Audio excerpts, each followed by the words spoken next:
Hello and welcome to Minimise Debt, Maximise Cash with Top Service, where each episode we will give you tips on how to maximise your cash and minimise your debt in the construction industry.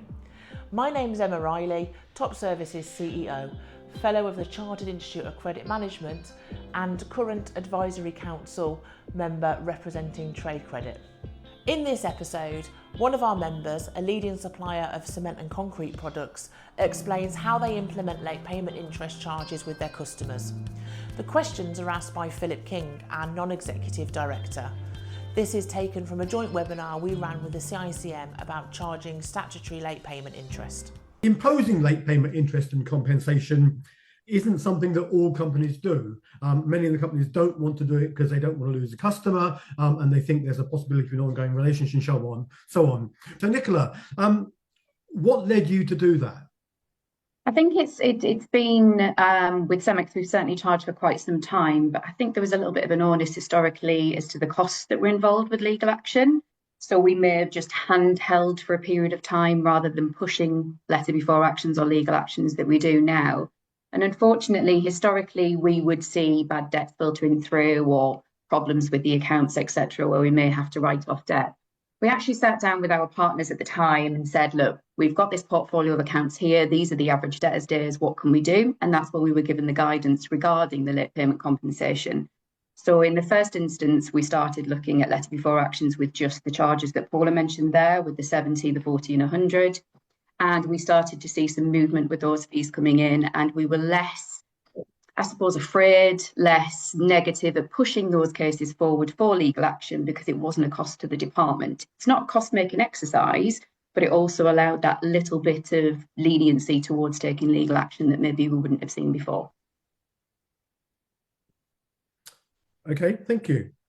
And in what circumstances do you raise them? Do you raise them for all overdue invoices? Do you raise them for... We do, yeah. So historically, we started, as I mentioned there, with just the three charges on the overall debt. We then moved it to per invoice and charging the interest as well. That's probably been within the last 2 or 3 years. We've also looked at any late payment action that we have within in-house, shall we say, rather than going to a partner or an external solicitor. And if there is a request where it is significantly overdue and they want to take a short-term payment or they're looking to pay us a little bit later on in the month, we will also address it in-house and charge in-house as well. Okay. And how successful are you at getting them paid and recovered? Probably about 90%. There are some conversations that you do have to have. Commercial will always push back on, charges that are implied to customers because of the loss of business potentially. But essentially, we try and arm commercial and all of the agents that we have on the collection department with that knowledge that your bank would charge you, that your mortgage, if you missed a payment, would charge you, your credit card would do so. And those analogies allow us to be able to push those charges forward.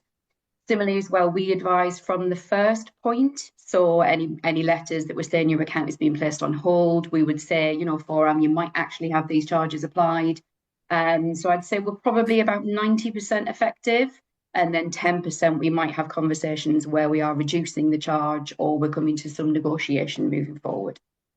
Okay, Sarah's asked the question, at what stage do you make the charges, and do you do it on an amended original invoice or do you do it as a separate invoice? There's two different sides that we would do. It's the letter before action is where the charges are initially applied and they're applied by a partner externally. And also in-house as well, where we do raise an invoice charge for late payment and compensation. So, for example, Bob the Builder, the one that always is used in construction, he wants to pay on 60 days rather than 45 days, for example. We're charging the 15 days. The charge would be raised there and then. The account remains on hold and everything is under review until the charges are paid. And they're always on a separate invoice? Internally, there would be. Externally, we don't provide invoices because it's through the letter before action charge. Okay, that's interesting. All right, thank you.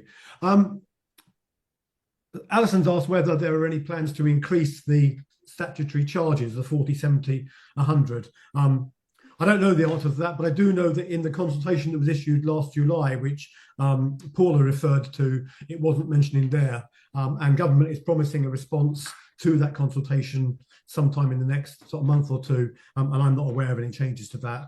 I guess you could say that 11.75% currently is a pretty good recovery rate and helps towards charges that we have to face. If you have any questions that can't wait until we see you at the next webinar, please do contact me. Search for Emma Reilly Top Service on LinkedIn.